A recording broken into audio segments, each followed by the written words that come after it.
So, hi guys! This is my first vlog. So, wala po talaga ako pang na-edit na vlog.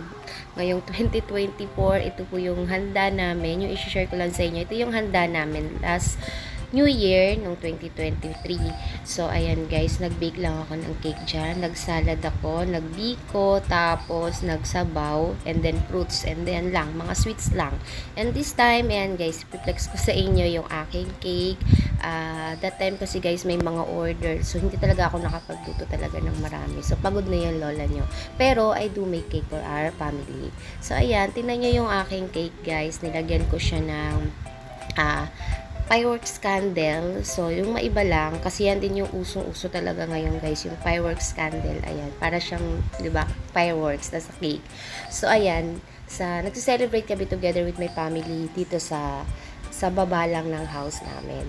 So, ayan guys. And now, may iwan ako sa inyong isang Bible verse, guys. Ang Jeremiah 21:11, "For I know the plans I have for you, declare the Lord, plans to prosper you and not to harm you, plans to give you hope in your future."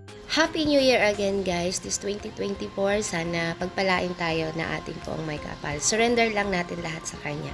Together with my family, happy New Year, guys. And God bless us all. Bye for now, mga kayani. See you in my next vlog.